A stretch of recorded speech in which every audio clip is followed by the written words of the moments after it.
From sparsely populated islands of farmlands and fishing villages to one of the world's most important hubs of finance and free trade, the rise of Hong Kong is among the most impressive human progress history has ever seen.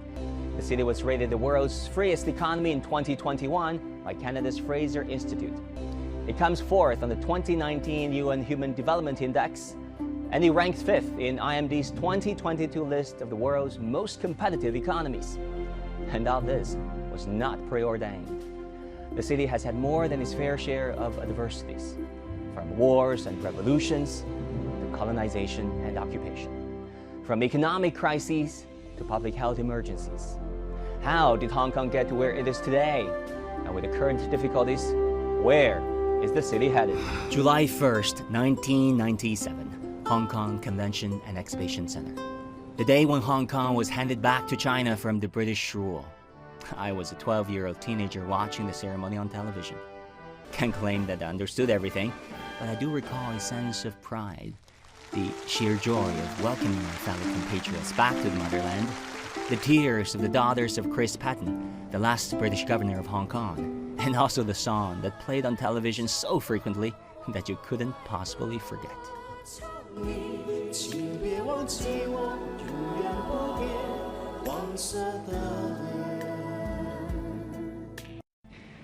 脸。我跟他说的主权问题是不能够谈判的，是说中国呀，1997年收回的问题啊是不能谈判，不管用什么方式。 156 years. That's how long Britain ruled Hong Kong. And it took 3 years and 22 rounds of talks between 1982 and 1984 for Beijing and London to agree on a deal to transfer Hong Kong back to China, to close one of the last chapters of what's known to many Chinese as a century of humiliation. In the wake of China's defeat in the First Sino-Japanese War between 1894 and 1895, the British took advantage of other European powers' scramble to carve up China and forced treaties on the weakened Chinese government. In June 1898, the British Empire obtained a 99-year lease of Hong Kong after China lost a series of wars to resist Britain's forced opium trade. The lease was to end in 1997. Peter Beattie worked as political private secretary to then British Prime Minister Edward Heath. He accompanied Heath on many occasions during his China visits. I think Mrs. Thatcher originally probably thought it might be possible to come to some arrangement whereby the lease on Hong Kong might be extended for a period, for a transitional period. The principal option in our minds was that we might concede sovereignty over Hong Kong to China, but continue with British administration. That was the favored option. The option favored by the UK was a non-option for China. Chinese leader Deng Xiaoping made that clear with visiting former British Prime Minister Edward Heath in September 1983. Well, I talked to Chairman Deng Xiaoping about the problem of Hong Kong in connection with a whole lot of other things which we always discussed together. And he asked me to tell the British Prime Minister that he wanted it all settled within the 2 years.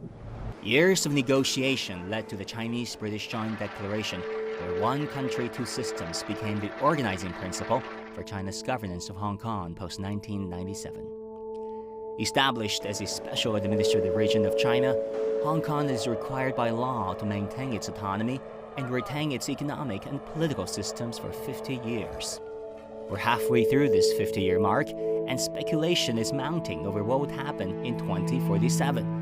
In fact, questions have been raised since day one on whether Hong Kong can retain meaningful autonomy from the central government in Beijing.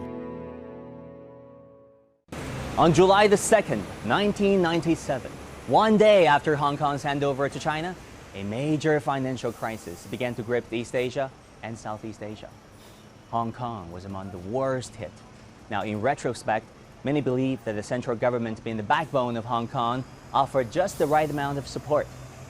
Then Chinese Premier Zhu Rongji promised that the central government would protect Hong Kong from the financial crisis at all costs, including the assurance that they would not join other countries in devaluing the RMB to boost export. While sending 2 deputy governors of the central bank to the SAR, we also asked every Hong Kong-based Chinese-funded companies to help out, a major boost of confidence to both the markets and investors. Beijing also expressed support for Hong Kong dollars pegged to the US dollar. According to Joseph Yan, the former chief of HKMA, Hong Kong's monetary regulator, there was also a standing offer for Hong Kong to use the mainland's foreign reserves of $140 billion US dollars. Meanwhile, under the one country, two systems principle, Beijing refrained from intervention. According to then Chief Executive Tan Chi-wah, Beijing ultimately allowed Hong Kong's monetary and finance authorities to make its own decision to declare war on international speculators. With drastic measures to prop up stock prices and stabilize the Hong Kong dollar, the city emerged from the Asian financial crisis faster than most of its Asian peers. From 1997 to 2018, Hong Kong's GDP more than doubled, from $177 billion US dollars to $362 billion US dollars. Fast forward to 2020, bank deposits and foreign currency reserves, two of the main banking indicators, hit record highs. The total stock market capitalization expanded by 25% that same year to a record high of $6.2 trillion US dollars. As Asia's second largest recipient of foreign direct investment, Hong Kong is also the world's largest offshore RMB business hub and the preferred place for international investors to park their funds. The reason behind the strength of the Hong Kong dollar amid the 1997 Asian financial crisis was the determined will of Beijing. When short sellers were trying to attack the currency in the foreign exchange market, the Chinese government decided that Hong Kong must not suffer a crash, and the prosperity of it may bring future prosperity to the country. Hong Kong was also put to test by public health crises. The 2003 SARS outbreak eventually infected 1,755 people and killed 286. And the city is battling COVID-19 as we speak. Hong Kong lifted pandemic control measures in April, but is dealing with a resurgence of cases. In the first quarter of 2022, Hong Kong's GDP shrank 4% year-on-year, and the SAR government has downgraded its full-year GDP growth forecast from 2 to 3.5% to 1 to 2%. With 7.5 million residents of various nationalities packed in a 1,100 square kilometer territory, Hong Kong is one of the world's most densely populated places. Well, Hong Kong's economic development now faces a few bottlenecks. Land and housing is one of those bottlenecks that will constrain our development. Hong Kong's property prices top the world's list of the priciest markets among major cities. According to CBRE Global Living, a real estate consulting firm, the average property price was $1.25 million US dollars in 2019. Compare that against the average annual salary of just $60,000 in Hong Kong. It's also one of the most expensive places to rent, with an average monthly rent at $2,700. It means that those areas that we have been strong consistently, we strengthen and consolidate, we make them even bigger and more attractive. But for the new areas where we have potential, then we develop those potential and also create not just our own strength, but create the room for expansion. Like a prodigal son returning home after a century of separation, Hong Kong was handed over to China on July 1st, 1997. The homecoming celebration was a blast, and the future looked promising. But teething problems and growing pains gripped the city. China never gave up and stuck with Hong Kong through thick and thin. Those were testing times, but Hong Kong emerged stronger, more mature and stable, ready to embark on a new journey with utmost confidence, safe in the knowledge that 1.4 billion Chinese stand by the city.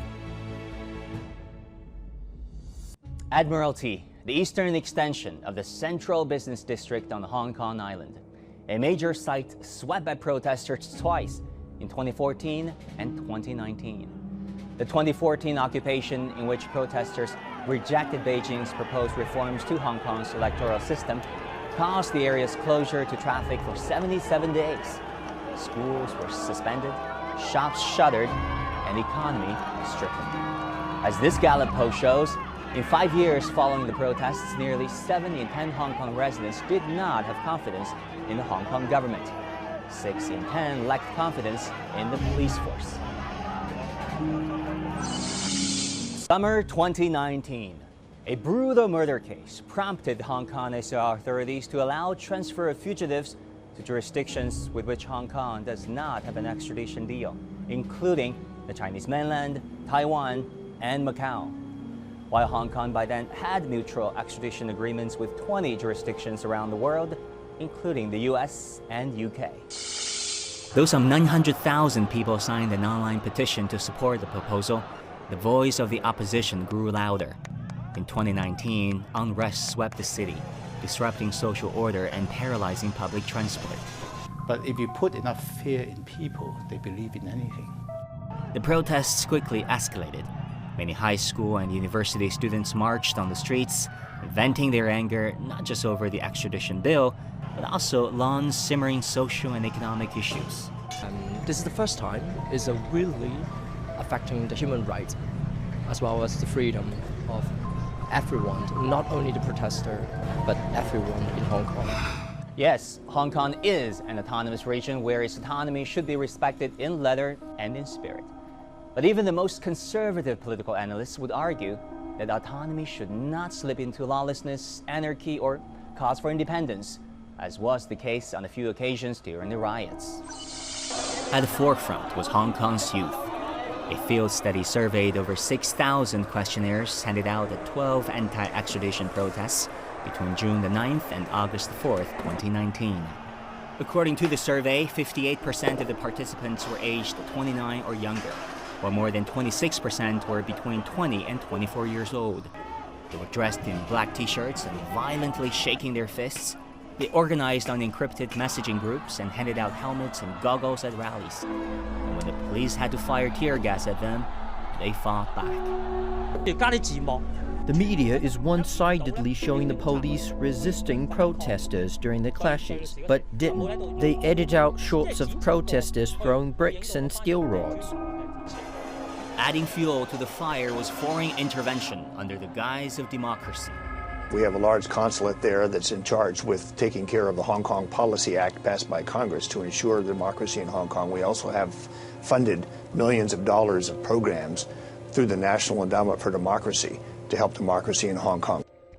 The National Endowment for Democracy, or NED, is an American NGO with a stated goal of supporting freedom around the world. But when it comes to its real agenda, the founder of the NED, Alan Weinstein, couldn't have said it better.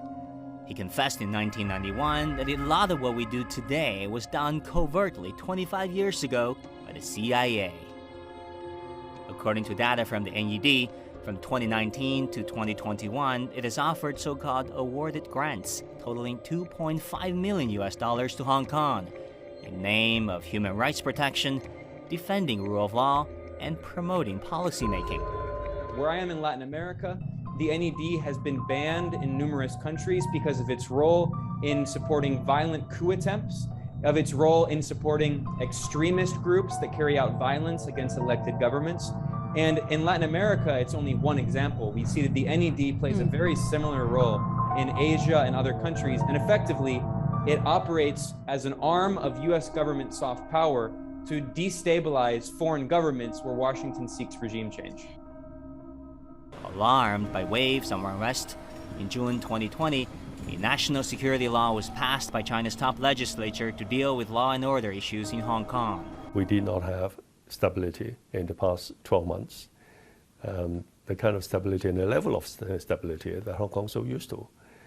Hong Kong used to be a very law-abiding place, and we have one of the best records in terms of law and order, but things were turned upside down. And so I think everyone in Hong Kong holds out hope that with the passage and implementation of this new law, Hong Kong will recover its stability and people will be able to carry on their normal lives as soon as possible.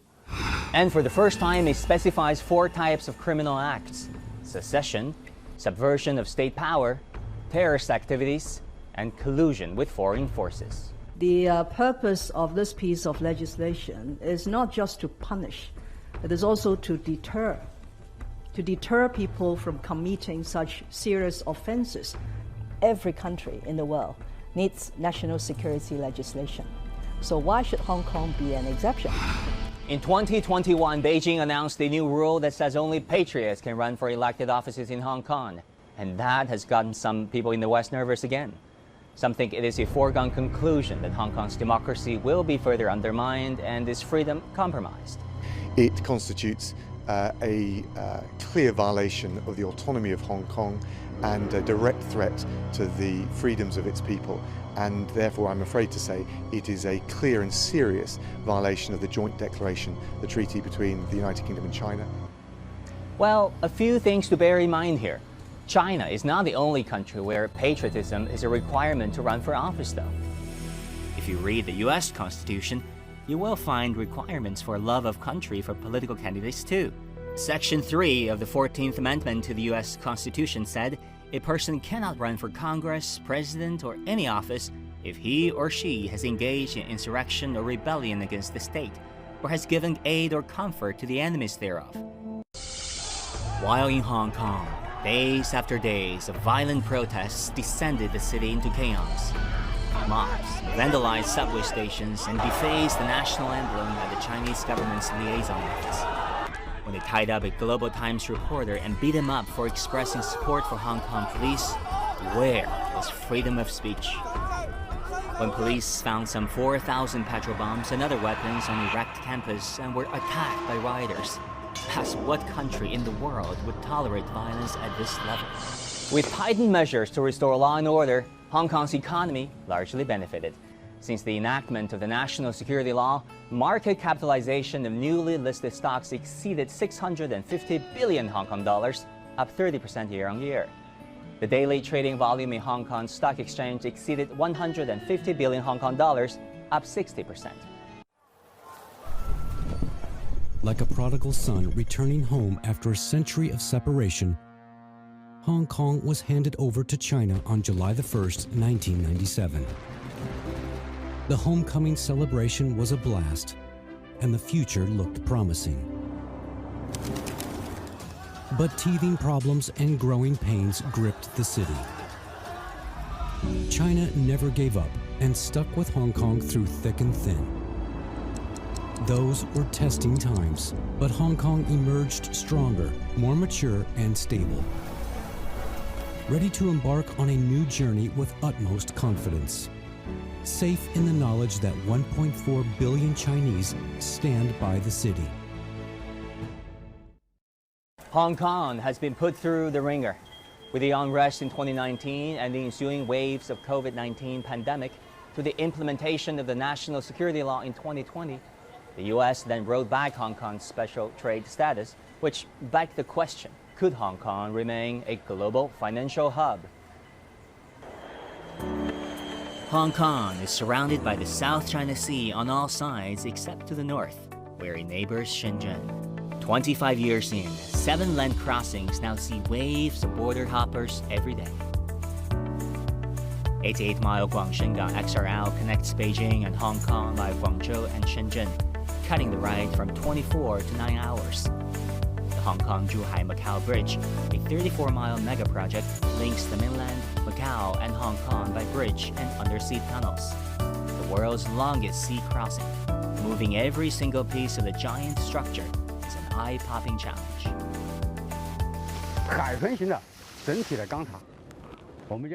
That steel tower in the shape of a dolphin. It's a completed tower section that requires hoist operation.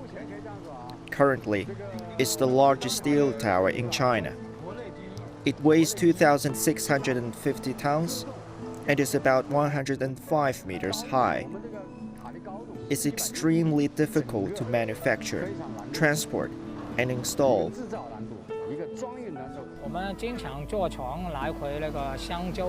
when we take a boat back and forth to Xiangzhou or Wanshan Islands or Weishan Island, we can see the Hong Kong-Zhuhai Macau Bridge. I saw it turn from pilings into an actual bridge. A bridge linking Hong Kong, Zhuhai, and Macau together has always been a dream of mine. Both bridge and railway are part of the Greater Bay Area, a long-running broad plan that envisions linking Hong Kong, Macau, and 9 of the most developed cities in Guangdong province on the mainland side into a sprawling economic hub. The Greater Bay Area policy, the greatest opportunities I would probably get in my lifetime. Terence Chen, a Hong Kong architect, founded his design company in Hong Kong in 2014. 4 years later, he set up a second one in Guangzhou. When I first came to mainland, I could not believe how big the market was. I spent 3 months and I've reached more design areas in total than more than Hong Kong in a year. Yeah. So, and I keep telling my friends that, you know, if you're struggling in Hong Kong, if you're doing business in Hong Kong, if you feel, you know, Hong Kong is good, you should come to mainland and check it out. It's a tale of 11 cities. The Greater Bay Area, or GBA initiative, aims at building an international innovation hub by leveraging strength of a cluster of cities. Ultimately, the GBA project envisages a technology-driven region on par with Silicon Valley and the Tokyo Bay Area. And it already works wonder. In 2021, with a GDP of $1.87 trillion, the GBA accounted for 11% of the national GDP on less than 0.6% of China's land. But not everyone's happy. The project has been interpreted as China's so-called homogenization of Hong Kong into yet another Chinese city to blur and erode Hong Kong-Chinese mainland border. But other people ask, what's wrong with building more connections? The entire human history is about how we've been improving them. In the case of the mainland and the SAR, they have been helping each other even at the most twisted of times. Annual bilateral trade valued at over $547 billion in 2020. And it's not only about economic gains. I'm sure I'd drive across the bridge, not for the scenery, but to see family in Hong Kong. I have to go to Hong Kong several times a month to see my mother and siblings. The bridge makes that much more convenient. However, concerns remain. Will competition for resources and talents get more intense? And will that undermine Hong Kong's economic and financial weight in the region? Data show that the GBA has the potential of channeling Hong Kong's capital investment into the mainland. When the Shenzhen-Hong Kong Stock Connect was launched in 2016, daily turnover of capital flow from Hong Kong to Shenzhen, or northbound trade, increased from $0.6 billion in 2017 to $8.4 billion in 2020. Integration and individuality are both heavily considered in the GBA proposals. Each of the GBA cities has achieved rapid growth through the last 40 years of China's reform and opening up, and each of the 4 major cities, namely Hong Kong, Macau, Guangzhou, and Shenzhen, will likely remain key engines with their own unique niche and strength. For Hong Kong, it aspires to remain an international leader in finance, transportation, trade, logistics, aviation, and innovation. It's not just about numbers, it's all about really 1 + 1 greater than 2. By having a very objective view on what each city should specialize in, you avoid the problem of overlapping, everyone doing the same thing. So in Hong Kong, it's very clear. We have to focus on finance, we have to focus on, IT and tech. This will give us a new edge in our so-called before, maybe it's a too simplistic economy structure. So I think it's I'm glad and I'm happy that the government has repeatedly said the importance of Hong Kong being integrated into the Greater Bay Area. There are a lot of opportunities here. The previous generations built trust on the mainland. This is of the great value to start our own businesses. We can start a business here, settle down here. It's a golden opportunity for my generation. And vice versa. In 2015, that was the time when the Hong Kong government established a funding called Technology Startup Support Scheme for universities. I was actually very fortunate. That was the time when I got a funding from the Hong Kong University. Actually, I wasn't funding from the government, but I was distributed by the Hong Kong University. That was actually why I started. Miles Wen's AI startup is now 7 years old. The Hong Kong University graduate did not go back to his home, the mainland, but decided to be an entrepreneur in Hong Kong. That really helped us when we lived through the initial stages of startup. Remember when we first started, the technology was not that mature yet.